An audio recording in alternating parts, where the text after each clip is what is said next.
Arvind creations में आपका स्वागत है। एक सवाल, क्या कोई गुनाह सिर्फ तभी गुनाह है जब वो पूरा हो जाए? मतलब काम हो गया तो सजा, नहीं हुआ तो कुछ नहीं। भारतीय न्याय संहिता का चैप्टर 4 कहता है ऐसा बिल्कुल नहीं है।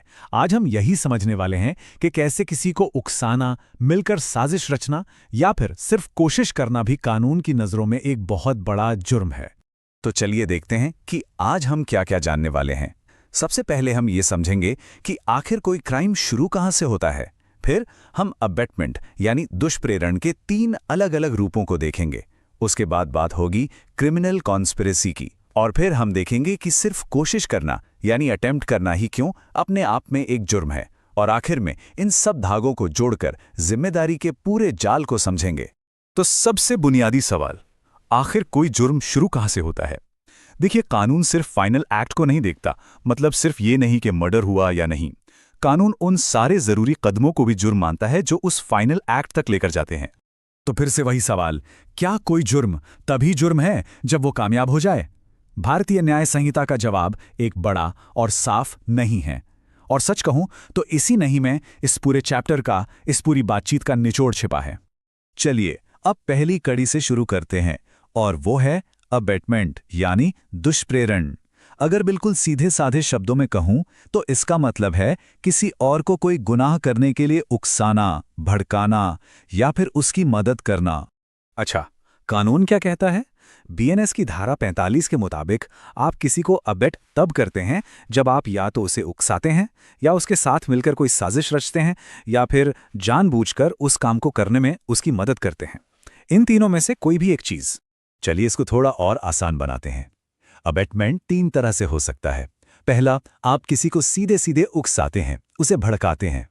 दूसरा, आप उस काम को करने के लिए दूसरों के साथ मिलकर एक साजिश में शामिल हो जाते हैं। और तीसरा, आप जानबूझकर उस जुर्म को अंजाम देने में मदद करते हैं, असिस्ट करते हैं। और यहीं से कानून बहुत दिलचस्प हो जाता है।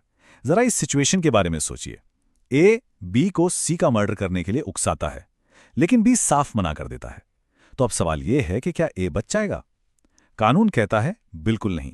भले ही मर्डर हुआ ही नहीं, ए का जुर्म यानी उकसाने का जुर्म उसी पल पूरा हो गया था जिस पल उसने बी को उकसाया था। और रुकिए, बात यहीं खत्म नहीं होती। मान लीजिए कोई किसी ऐसे को उकसाए जो कानून की नजर में जुर्म करने के लायक ही नहीं है, जैसे कोई 7 साल से कम उम्र का बच्चा। तो क्या होगा? कानून कहता है इससे कोई फर्क नहीं पड़ता। अगर ए ने एक बच्चे को मर्डर के लिए उकसाया तो बच्चे की उम्र ए को बचाने नहीं आएगी। यहां पर जो चीज मायने रखती है वो है उकसाने वाले का इरादा और उसका एक्शन। तो फिर सजा का क्या होता है? यहां एक बहुत बड़ा फर्क है। बीएनएस की धारा 49 कहती है कि अगर उकसाने की वजह से वो जुर्म हो गया तो उकसाने वाले को भी वही सजा मिलेगी जो असल मुजरिम को मिलती है। लेकिन अगर वो जुर्म नहीं हुआ तो धारा 55 के तहत मौत या उम्र कैद जैसे गंभीर मामलों में भी सजा 7 साल तक की हो सकती है। मतलब काम हुआ या नहीं, इससे सजा पर बहुत बड़ा असर पड़ता है। खलिए अब अबेटमेंट से आगे बढ़ते हैं और बात करते हैं क्रिमिनल कॉन्स्पिरेसी यानी आपराधिक षड्यंत्र की। ये अपने आप में एक बहुत ही खास तरह का जुर्म है। पता है इसकी सबसे जरूरी बात क्या है? एक लाइन में, एग्रीमेंट ही क्राइम है। जी हां, धारा 6 सेट के हिसाब से सिर्फ इस बात पर राजी हो जाना कि चलो मिलकर कोई गैर कानूनी काम करेंगे, बस इतना ही अपने आप में एक सजा के लायक जुर्म बन सकता है। तो कानून इसे कैसे डिफाइन करता है? जब 2 या 2 से ज्यादा लोग मिलकर या तो कोई गैर कानूनी काम करने के लिए या फिर कोई कानूनी काम गैर कानूनी तरीकों से करने के लिए राजी हो जाते हैं, उसे क्रिमिनल कॉन्स्पिरेसी कहते हैं। हाँ, ज्यादातर मामलों में यह भी जरूरी है कि उस एग्रीमेंट के बाद कोई छोटा मोटा कदम भी उठाया गया हो। और अब हम आते हैं अपने तीसरे और आखिरी कॉन्सेप्ट पर, अटेम्प्ट यानी प्रयत्न। ये जुर्म के पूरा होने से ठीक पहले वाला स्टेप है, वो लाइन जहां सोच एक्शन में बदल जाती है।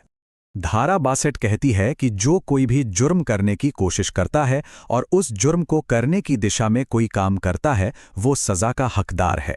ये जो हिस्सा है ना, कोई काम करता है, यही सबसे जरूरी है। यही वो चीज है जो सिर्फ तैयारी करने और असल में कोशिश करने के बीच का फर्क तय करती है।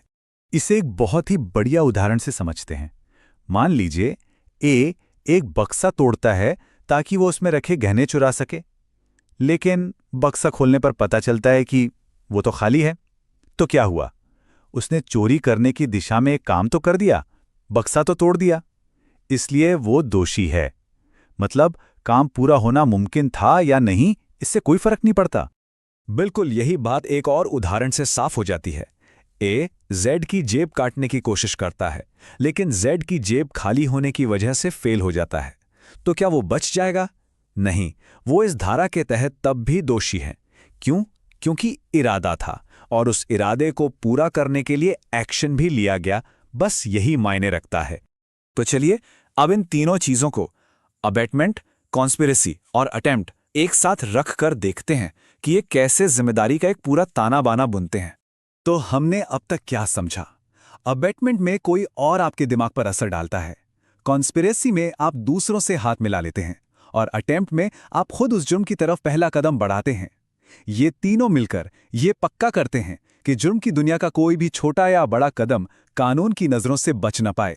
तो कुल मिलाकर ये कानून सिर्फ फाइनल एक्ट के लिए ही नहीं, बल्कि इरादे से लेकर समझौते और फिर एक्शन तक इस पूरी चेन के हर हिस्से के लिए जवाबदेही तय करते हैं।